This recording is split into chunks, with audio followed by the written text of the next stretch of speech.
Welcome back, listeners, to Inside the Dragon's Lair, the podcast where we go beyond the box scores and get into the stories, the people, and the moments that define Dragon Athletics. If this is your first time tuning in, welcome. I'm your host, Ryan Record. Inside the Dragon's Lair is where we seek to inform, entertain, and celebrate everything happening across Howard Community College athletics. Basketball season has been in full swing, and our star players have been shining in the brightest of moments. As we head towards the end of the season and into the playoffs, it's been about maintaining momentum. In today's episode, we'll be breaking down some key moments, tough stretches, and standout performances thus far. Our Dragons have been working their tails off and having their resilience tested at every turn. With that, let's jump into our winter sports update with Sports Information Director Isaac Donsky.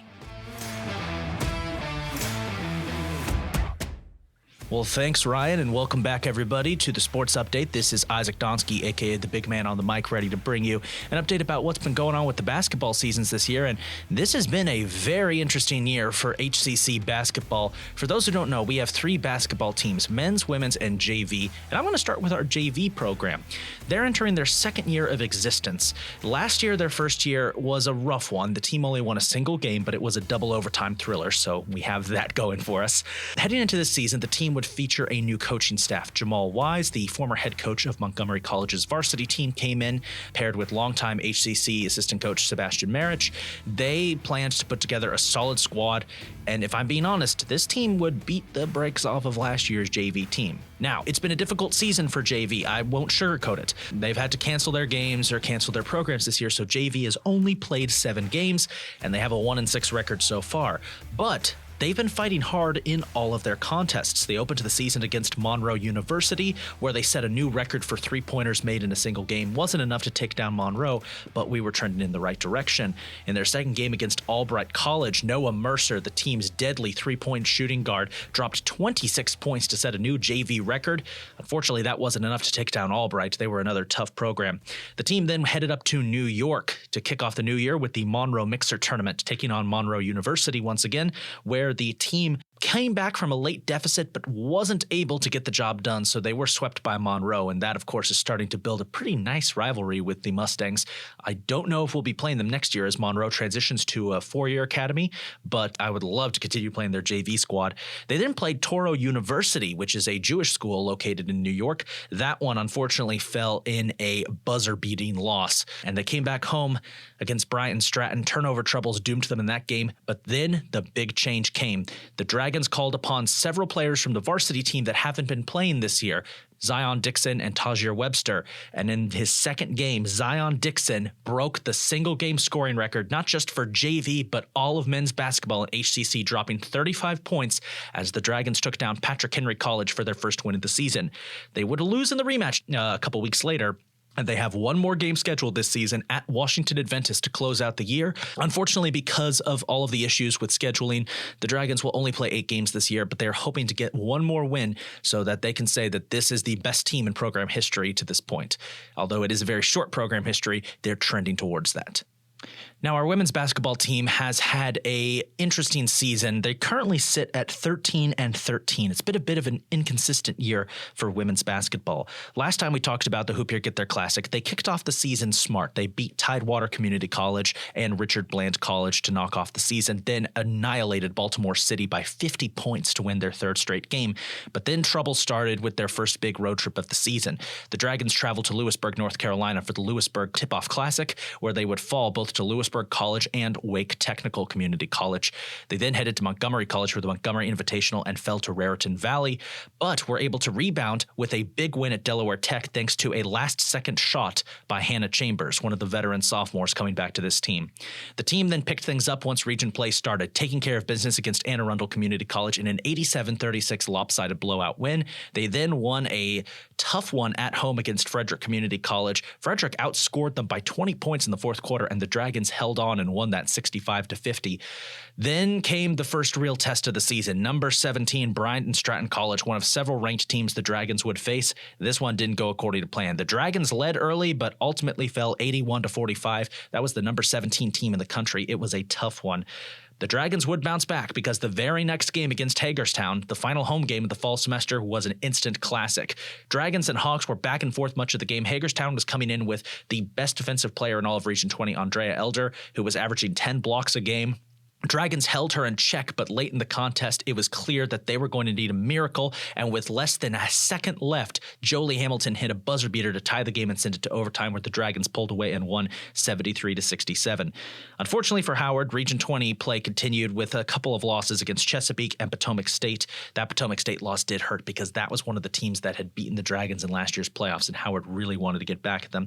But the Dragons finished off the fall semester on a bit of a rough patch. They did beat Garrett College, but they lost to Harford Community College in the Harford Classic Tournament, and then lost to Wake Tech again in the Montgomery College Holiday Tournament, but they did wrap up the fall with a win against Middlesex.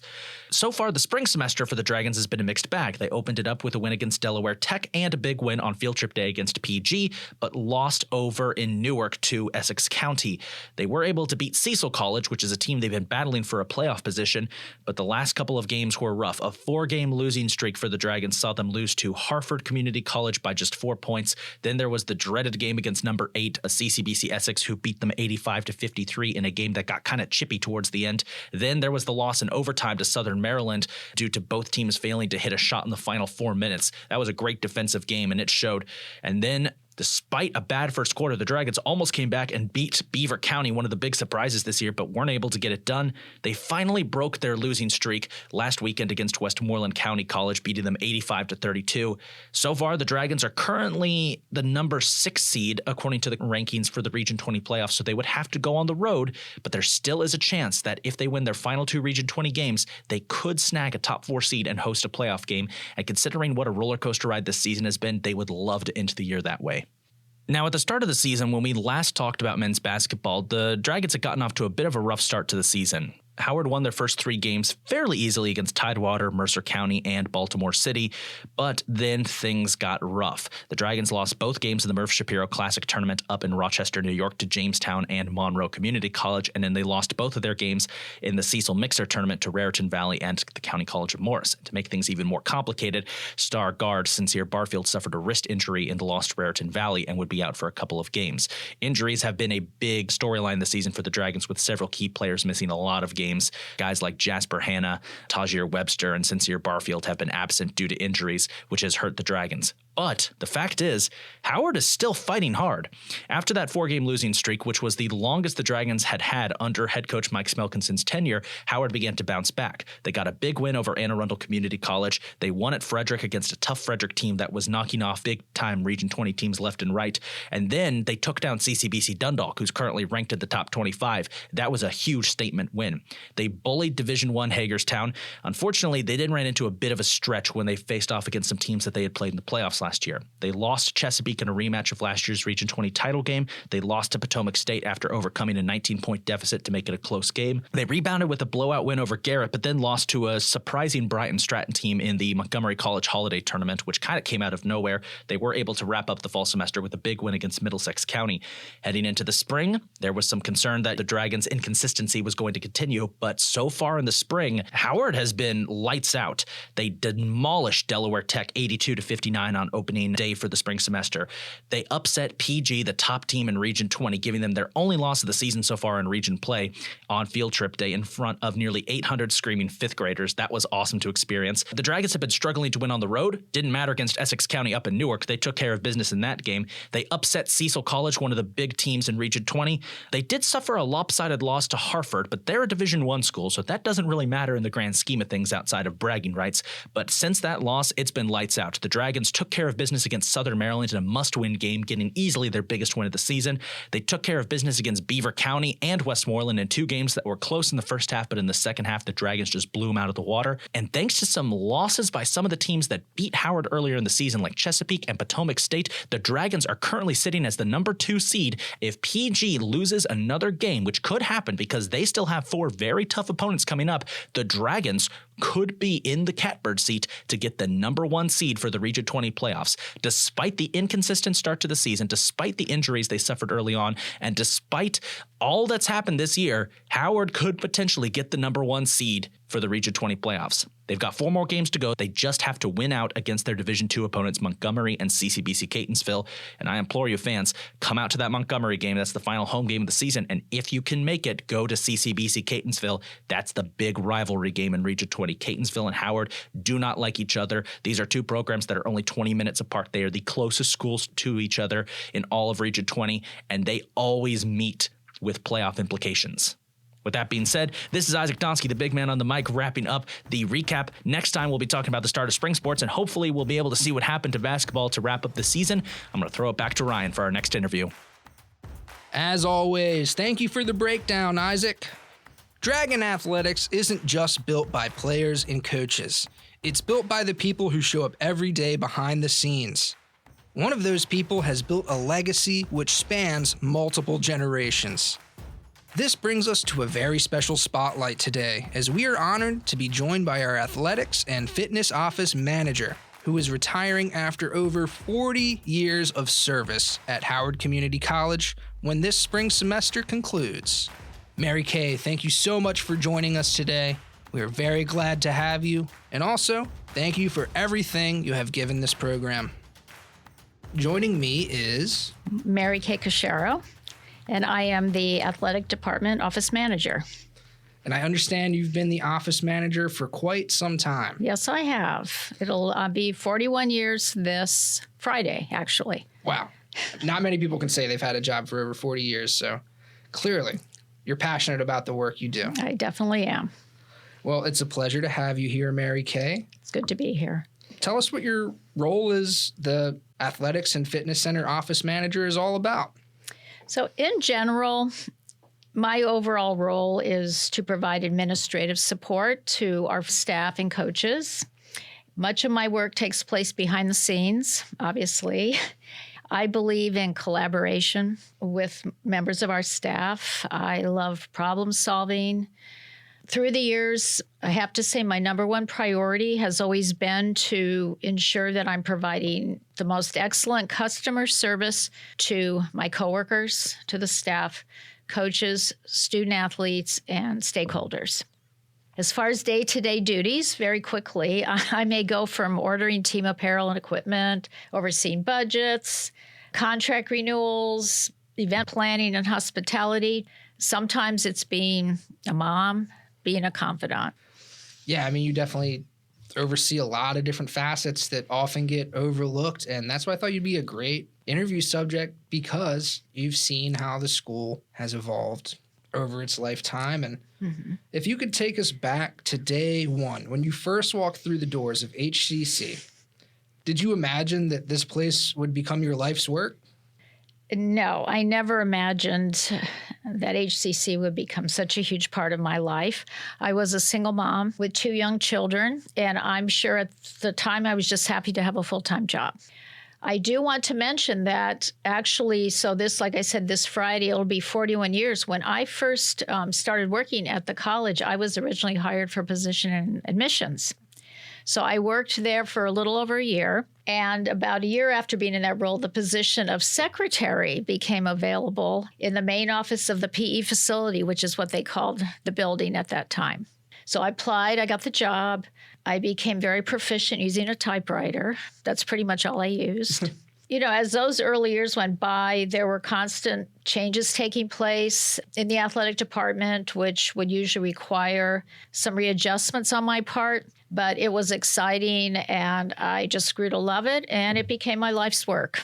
Far out. I guess you never really know, but when a good thing comes, why not hold on to it, huh? Exactly. 40 plus years is an incredible legacy to leave behind. In an era where people change their jobs so regularly, what is it about Dragon Country that kept you invested? Like, what gets you out of bed and into the office every morning? First, like I said, I love my job, and I've always loved my job.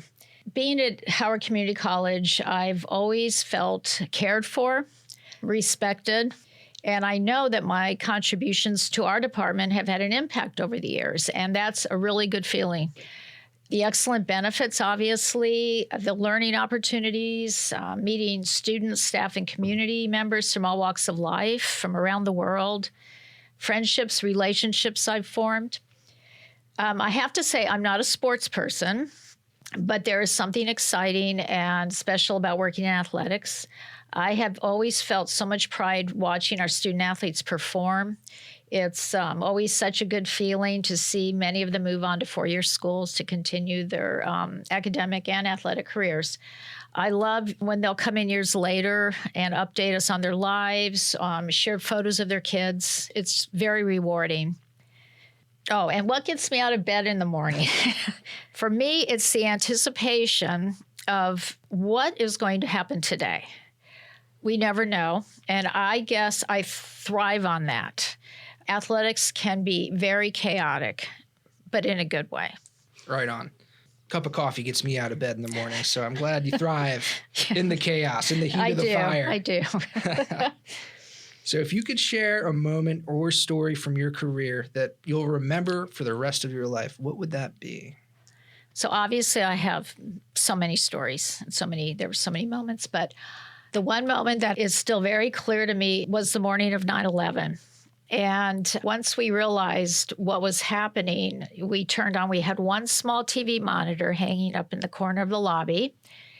And as time went on, the lobby seemed to become a place or a gathering place for students, staff, maybe even some community members passing through. Because, we were all in shock as well watching this and not knowing what was going on. What really just touched my heart is when I remember so many of them sitting down on the floor together, gathering together. And, looking back, I'm grateful that we were able to provide that comforting space at the time for everyone because I believe it really did become a place of refuge that day. Wow. Yeah, that is a day that if you were around for it, you will always remember where you were and what you were doing. Mm-hmm. In hindsight, yeah, what a crazy moment to live through as a nation. Mm-hmm. And, they say it's the one we'll never forget. Right. So, in your experience, do you think that student athletes are facing unrecognizable challenges today that an athlete in the 80s did not? Definitely. So, the one challenge that comes to my mind is having the ability or learning that ability to organize your time each day that allows you to be a successful student and athlete. In the 80s, even in the 90s, or maybe even the early 2000s, you were a full-time student, an athlete, maybe worked a part-time job. Many still lived at home. There were, along with having your usual day-to-day responsibilities, it probably was much simpler. But again, they had their responsibilities, right, as an athlete and as a student. So now you add to that how much more hectic lives have become, resulting more stress, you burn out, and think about how much time is devoted each day to cell phones, smartwatches, social media. So to me, the challenge of time itself would have been unrecognizable. One thing I'll say too about this is that I can almost see, like in the old building we were in, we had the lobby and furniture and students. That's where they would gather, study, and talk. And then we had some picnic tables at the outside entrance under the trees. And you'd hear them talking and laughing and maybe playing music and all. But now, looking at their phones, sometimes it's quiet. Headphones not engaging. Mm-hmm, mm-hmm. Yeah. So, but yeah, I just think time it's very different. Absolutely. Mm-hmm. Absolutely. So when an athlete hangs up their jersey for the last time at HCC, what is one skill you hope they'd take with them? That skill, I believe, is the ability to trust yourself. Allow yourself to be open to your passions. Find your purpose. that is so important. All right. And last question for you, Mary Kay. If you could go back in time and give a piece of advice to your younger self on your first day as manager, what would it be? I would say, talking to my younger self, as you go throughout the years of work in this new role, remember to take moments for yourself to stand back and just take it all in, because the years will come and go so quickly. And I'll end with that. And that is very true. The older you get, the faster they fly by. The days might be long, but the years are so short. Yes, yes. So, Mary Kay, it's been an honor and pleasure to have you on the podcast today, and I wish you well in retirement. This school's going to be missing a legend, and big shoes to fill for sure. I appreciate it. Thank you for having me.